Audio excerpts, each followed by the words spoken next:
Hi friends, welcome to trading pro Telugu channel.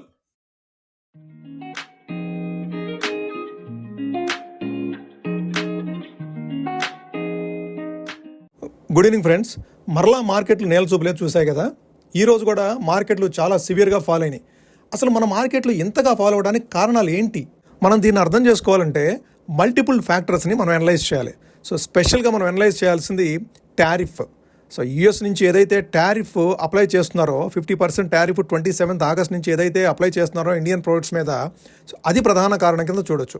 దాంతోపాటుగా ఈ మధ్య కాలంలో జూలై మంత్లోను ఆగస్ట్ మంత్లోను స్పెసిఫిక్గా ఎఫ్ఐఐస్ కంటిన్యూస్గా ప్రతిరోజు సెల్ చేస్తూనే ఉన్నారు.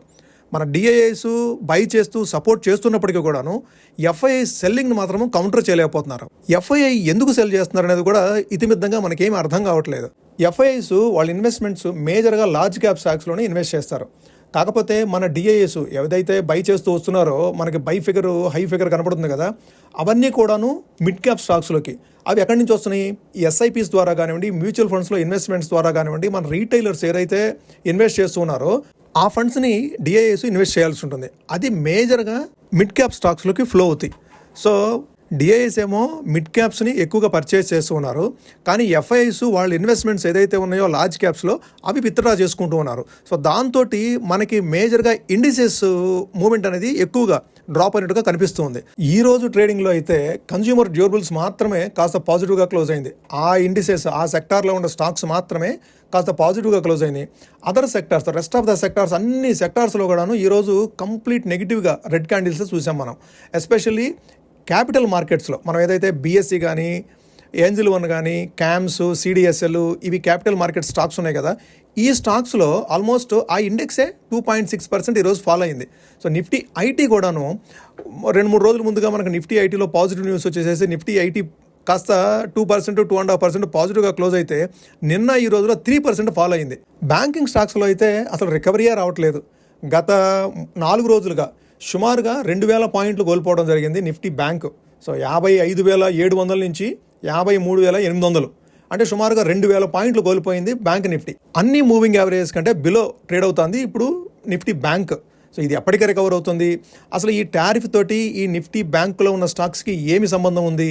అయినా కూడా ఎందుకు ఈ స్టాక్స్ కూడా ఫాలో అవుతున్నాయి? సో మేజర్గా మనం చూడాలి అంటే ఎఫ్ఐఐ సెల్లింగ్ కిందే మనం కన్సిడర్ చేసుకోవాలి. సో దాంతోపాటుగా ఇప్పుడు మీరు రీసెంట్గా వచ్చిన రిజల్ట్స్ చూస్తే ఏది కూడాను ఏ సెక్టార్లో కూడాను అంత ఎంకరేజింగ్ రిజల్ట్స్ రావలేదు. అంటే అవుట్ స్టాండింగ్ రిజల్ట్స్ ఎక్కడా పోస్ట్ చేయడం జరగలేదు. సో అది కూడా ఒక రీజన్. అంటే ఫ్యూచర్ గ్రోత్ ఏ విధంగా ఉంటుంది? ఆల్రెడీ టారిఫ్స్ అనేవి ఇంపాక్ట్ చేస్తూ ఉన్నాయి, మరి ఇంకా మిగిలిన సెక్టార్స్లో ఫ్యూచర్ గ్రోత్ ఏ విధంగా ఉంటుందనే కన్సర్న్స్ మీదే ప్రస్తుతం మార్కెట్లో సెల్లింగ్ నడుస్తుందని చెప్పుకోవచ్చు మనం. కాకపోతే ఈ సెల్లింగ్ని మీ దగ్గర మనీ ఉంటే కనుక అది ఒక ఆపర్చునిటీ కింద మనం యూజ్ చేసుకొని, ఎక్కడైతే మనకు ఆపర్చునిటీ ఉందో కొన్ని stocks beat and down stocks ఎక్కడైతే ఉన్నాయో ఆ స్టాక్స్ని మనం ఒడిచిపట్టుకొని కనుక ఆ స్టాక్స్లో ఇన్వెస్ట్ చేయడం స్టార్ట్ చేస్తే రేపు మార్కెట్ రికవరీ అవుతుంది. మార్కెట్ రికవరీ అయినప్పుడు మరలా ఒకసారి అవి లైమ్ లైట్లోకి వస్తాయి, అవి అప్ సైడ్ మూవ్ అవుతాయి. ఓకే, ఇక మార్కెట్ల విషయానికి వస్తే సెన్సెక్స్ 706 పాయింట్లు నష్టపోయి 80,081 దగ్గర క్లోజ్ అయితే, నిఫ్టీ 211 పాయింట్లు నష్టపోయి 24,501 దగ్గర క్లోజ్ అయింది. వేరాజ్ బ్యాంక్ నిఫ్టీ 630 పాయింట్లు నష్టపోయి 53,820 దగ్గర క్లోజ్ అయింది. ఇక ఇండివిజువల్ స్టాక్స్ విషయాన్ని మాట్లాడుకోవాలంటే మరలా ఒకసారి ఓలా ఎలక్ట్రిక్ కంటిన్యూస్గా లాస్ట్ 3 డేస్ నుంచి ఓలా ఎలక్ట్రిక్ గురించి మాట్లాడుకుంటున్నాము. ఈ రోజు కూడాను ఓలా ఎలక్ట్రిక్ ఆల్మోస్ట్ 8% జంప్ అయింది. సో దీనికి ప్రధాన కారణం ఏంటని చూస్తే 7S1 Gen 3 scooters PLI certification పొందినాయి అనమాట. ప్రధానంగా ఈ Gen 3 మోడల్సే వాళ్ళ సేల్స్లో హాఫ్ ఆఫ్ ద సేల్స్ ఈ Gen 3 మోడల్సే ఉన్నాయి. ఇప్పటికే Gen 2 మోడల్స్ కూడాను PLI స్కీమ్లో ఉన్నాయి. కాబట్టి ఈ Gen 2, Gen 3 స్కూటర్స్ రెండు కలిపి వీళ్ళకి PLI స్కీమ్లో 13 to 18% వీళ్ళకి PLI స్కీమ్లో వీళ్ళకి బెనిఫిట్ వస్తుంది. సో ఇది ఆల్మోస్ట్ 2028 వరకు ఈ బెనిఫిట్ వీళ్ళు అందుకోగలుగుతారు. సో దాంతో వీళ్ళ ప్రాఫిటబిలిటీ ఇంప్రూవ్ అవుతుందనే ఉద్దేశం మీద ఈ రోజు కూడాను స్టాకు 8% అప్ సైడ్ మూవ్ అవ్వడం జరిగింది. ఈ రోజు ట్రేడింగ్ సెషన్లో ఇంటర్ గ్లోబ్ ఏవియేషన్ ఆల్మోస్ట్ 5% వరకు డిప్ అవ్వడం చూసాం. సో దీనికి కారణం ఏంటని చూస్తే రాకేష్ గంగావాల్ ఫ్యామిలీ, సో వాళ్ళు ఆల్మోస్ట్ 3.1% స్టేక్ని వీళ్ళు బ్లాక్ డీల్ ద్వారా సెల్ చేయడానికి ప్రయత్నం చేస్తున్నట్లుగా న్యూస్ ఉంది. సో ఆల్మోస్ట్ ఇది 7,020 కోట్ల వర్త్ ఆఫ్ బ్లాక్ డీల్. సుమారుగా ఎక్స్పెక్టెడ్ ఫ్లోర్ ప్రైస్ వచ్చేసి 5,808 రూపాయలు. అయితే ఈ రోజు క్లోజింగ్ మాత్రము సుమారుగా 5,727 దగ్గర క్లోజ్ అయింది. ఈ న్యూస్ తోటి ఈరోజు ఇంటర్గ్లోబ్ ఏవియేషన్ ఓ 5% వరకు డిప్ అవడం చూసాం. తర్వాత మనం మాట్లాడుకోవాల్సిన స్టాకు సుప్రజిత్ ఇంజనీరింగ్. సో ఈరోజు మార్కెట్లో ఆల్మోస్ట్ 4% వరకు అప్ సైడ్ మూవ్ అయ్యి చివరికి 1.5% పాజిటివ్గా క్లోజ్ అయింది. దీనికి వీళ్ళు ఇచ్చిన న్యూస్, వీళ్ళు ఒక అప్డేట్ ఇవ్వడం జరిగింది. అదేంటంటే ఈ 25% టారిఫ్ ఏదైతే ఉందో ట్రంప్ అడ్మినిస్ట్రేషన్ నుంచి 25% టారిఫ్ అనేది అడిషనల్ టారిఫ్, ఇది 27 ఆగస్ట్ నుంచి అప్లికబుల్ అవుతుందని చెప్పేసి మనకు తెలుసు కదా ఈ మధ్య న్యూస్లోనే. ఈ కంపెనీ ఇచ్చిన క్లారిఫికేషన్ ఏంటంటే ఆ టారిఫ్, అడిషనల్ టారిఫ్ అనేది ఈ కంపెనీకి సంబంధించి ఏం ఇంపాక్ట్ ఉండదు అని వీళ్ళు క్లారిఫికేషన్ ఇవ్వడంతో ఈ రోజు ట్రేడింగ్ సెషన్లో పాజిటివ్గా మూవ్ అవుతూ ఆల్మోస్ట్ 1.5% పాజిటివ్గా క్లోజ్ అయింది. తర్వాత అగర్వాల్స్ ఐ హాస్పిటల్ గురించి ఒక న్యూస్ ఉంది. ఈ రోజు ట్రేడింగ్ సెషన్లో ఈ స్టాక్ ఆల్మోస్ట్ 18% వరకు డిప్ అవడం చూసాం. దీనికి ప్రధాన కారణం ఏంటంటే వాళ్ళు ఒక మెర్జర్ గురించి అనౌన్స్ చేశారు. అగర్వాల్స్ హెల్త్ కేర్లో ఈ అగర్వాల్స్ ఐ హాస్పిటల్ని అగర్వాల్స్ హెల్త్ కేర్లో మెర్జ్ చేస్తామని చెప్పేసి అనౌన్స్ చేయడంతో ఈ రోజు ఈ స్టాక్ ఆల్మోస్ట్ 18% వరకు డిప్ అవడం చూసాం. నెక్స్ట్ మనం మాట్లాడుకోవాల్సింది ఎస్ఎంఎస్ ఫార్మాస్యూటికల్స్.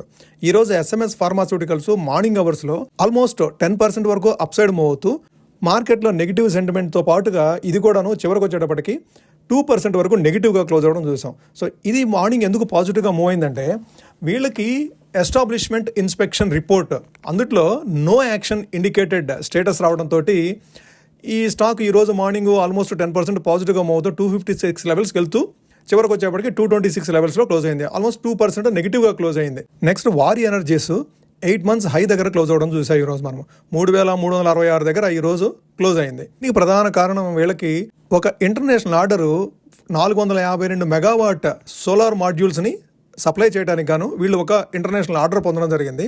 అది వాళ్ళ సబ్సిడరీ కంపెనీ వారి సోలార్ అమెరికాస్ నుంచి వీళ్ళు ఆ ఆర్డర్ పొందడం జరిగింది. సో దాంతో ఈ స్టాక్ ఈరోజు వారి ఎనర్జీ స్టాకు ఇండియన్ స్టాక్ మార్కెట్లో ఈరోజు 3% వరకు పాజిటివ్గా క్లోజ్ అవ్వడం చూసాం. ఓకే, మనం నిఫ్టీ, బ్యాంక్ నిఫ్టీ చార్ట్స్ చూస్తూ ఈరోజు మూమెంట్స్ ఏ విధంగా ఉన్నాయి, రేపటికి ఏ విధమైన లెవెల్స్ మనం అబ్జర్వ్ చేయాలో ఒకసారి ఐడెంటిఫై చేసే ప్రయత్నం చేద్దాము. సో మనం భయపడినట్టుగానే నిఫ్టీ మరలా ఇంకొక రోజు సో 24,450 లెవెల్స్కి ఒకసారి టచ్ చేయడం చూసాం. సో ఈరోజు లో వచ్చేసేసి 24,480, క్లోజింగ్ కూడాను అప్రాక్సిమేట్గా 24,500 దగ్గర క్లోజ్ అయింది. యాక్యురేట్గా 24,501 దగ్గర క్లోజ్ అయింది. సో ఆ లెవెల్ అనేది ఇప్పుడు క్రూషియల్, చాలా రోజుల నుంచి 24,500 అనేది క్రూషియల్. సో ఇప్పుడు ఇంకొకసారి ఆ లెవెల్ దగ్గర క్లోజ్ అవడంతో మనం ఈ రేంజ్ని ఒకసారి అబ్జర్వ్ చేయాలి. ఏది 24,450 నుంచి 24,350. సో ఈ రేంజ్ అనేది ఇప్పుడు మనకు క్రూషియల్. మనం అబ్జర్వ్ చేయాల్సిన level 24,450 down side. Okay, up side విషయానికి వస్తే మనం ఇంతకుముందు అబ్జర్వ్ చేస్తా ఉన్నాం చూసారా 24,670. ఆ 24,670 అనేది మనకి ఇప్పుడు నెక్స్ట్ రెసిస్టెన్స్ కింద యాక్ట్ చేసే అవకాశం ఉంది. ఓకే, సో మనం రెసిస్టెన్స్ పరంగా చూడాలంటే 24,670, అట్లానే సపోర్ట్ చూడాలంటే 24,480. అయితే ఇది డౌన్ సైడ్ మూవ్ అవుతూ ఉంది కంటిన్యూస్గా. సో ఇది ఎప్పుడు రికవర్ అవుతుంది? ఆల్మోస్ట్ మీరు చూస్తే కనుక 25,150 లెవెల్స్ నుంచి కంటిన్యూస్గా డౌన్ సైడ్ మూవ్ అవుతూ 24,450, 500కి వచ్చేసేసింది. అంటే 650 పాయింట్లు డౌన్ అయింది. ఇప్పుడు ఆల్మోస్ట్ 2.5-3% డౌన్ అయింది ఇప్పుడు మార్కెట్ నిఫ్టీ. సో ఎప్పుడు రికవర్ అవుతుందనేది మనం చూడాలి. ఏదన్నా ఒక్క పాజిటివ్ ట్రిగర్ వస్తే కనుక, మార్కెట్లో చాలా షార్ట్స్ ఉన్నాయి, ఎఫ్ఐఎస్ చాలా షార్ట్స్ బిల్డ్ చేస్తున్నారు. ఈరోజు ఎంతవరకు ఈరోజు మార్కెట్ని చూస్తే కూడాను మనకి కవర్ ఏది అయినట్టు కనపడలేదు, షార్ట్స్ ఏది కవర్ చేసుకున్నట్టు కనపడలేదు. స్టిల్ ఇంకా షార్ట్స్ ఇంప్రూవ్ చేసుకున్నారేమో అని అనిపిస్తోంది. సో ఏదైనా ఒక్క చిన్న పాజిటివ్ న్యూస్ వస్తే కనుక, ఏది September 3rd, 4th GST council meeting ఉంది కదా, ఆ కౌన్సిల్ మీటింగ్లో ఏదన్నా ఒక పాజిటివ్ న్యూస్ కనుక వస్తే మరలా ఒకసారి 25 లెవెల్స్కి స్పీడ్గా వచ్చేస్తుంది నిఫ్టీ.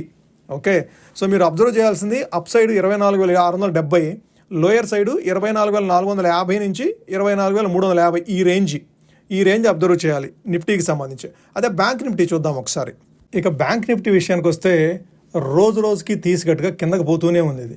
సో ఆల్మోస్ట్ 55,900, 56,000 లెవెల్స్ నుంచి కంటిన్యూస్గా ఇప్పుడు 53,820 దగ్గరకు వచ్చేసేసింది. అంటే సుమారుగా మీరు 2,200 పాయింట్లు 4-5 డేస్లో వచ్చేసింది.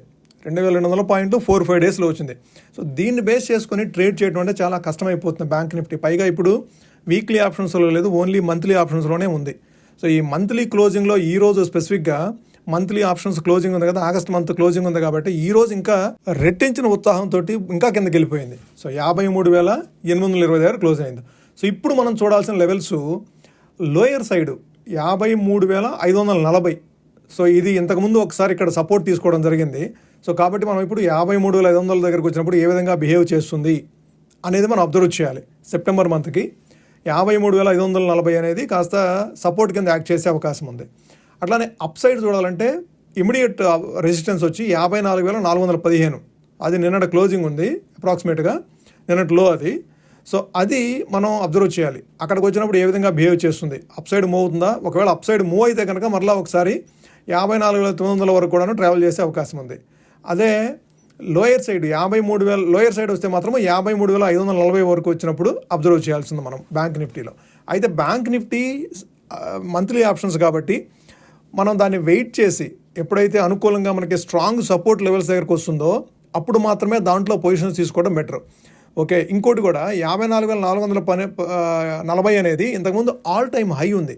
సో ఈ ఆల్ టైమ్ హై బ్రీచ్ కాకముందు ఈ 54,440 అనేది all time high, almost 1.5 year వరకు అది ఆల్ టైమ్ హై కింద ఉండింది. సో ఇప్పుడు మరలా ఆ లెవెల్లో రెసిస్టెన్స్ కింద యాక్ట్ చేసే అవకాశం ఉంది రాబోయే రోజుల్లో. ఇది అప్ సైడ్ కనుక మూవ్ అయితే 54,400 అనేది రెసిస్టెన్స్ కింద యాక్ట్ చేసే అవకాశం ఉంది మనకి బ్యాంక్ నిఫ్టీలో. ఈరోజు మనం డిస్కస్ చేసుకోబోయే stock EPL SL Propack limited. So ఇది 7,270 కోట్ల మార్కెట్ క్యాపిటలైజేషన్ ఉన్న కంపెనీ. సో రీసెంట్గా ఇది ఎక్కువ రోజులు ఇక్కడ కన్సాలిడేషన్ అవుతూ ఉంది. 215 నుంచి 240 మధ్యలో ఎక్కువ రోజులు, ఆల్మోస్ట్ 13th May దగ్గర నుంచి 13th May ఒకసారి డెసిసివ్గా అప్ సైడ్ మూవ్ అయిన తర్వాత 2015 క్రాస్ చేసిన తర్వాత 247 వరకు ట్రావెల్ చేస్తే అక్కడి నుంచి మళ్ళీ రీట్రేస్ అవుతూ కన్సాలిడేషన్ అవుతుంది. 215 దగ్గరకు వచ్చి అప్ సైడ్ మళ్ళీ 240 దగ్గరకు వచ్చి ఇప్పుడు మళ్ళీ 226 దగ్గర ఉంది. సో ఇది 2015, 2020 మధ్యలో మనము పిక్ చేసుకోవడానికి. సో దీన్ని స్లోగా గ్రాడ్యువల్గా మీ రాడార్లో యాడ్ చేసుకొని సో దీని కంపెనీ ప్రాస్పెక్ట్స్ కూడా ఒకసారి చూడండి. సో ఇది 7,270 కోట్ల మార్కెట్ క్యాపిటలైజేషన్ ఉన్న కంపెనీ. దీని ఆర్ఓఈ కానీ ఆర్ఓఈసీ కానీ 18% ఉన్నాయి.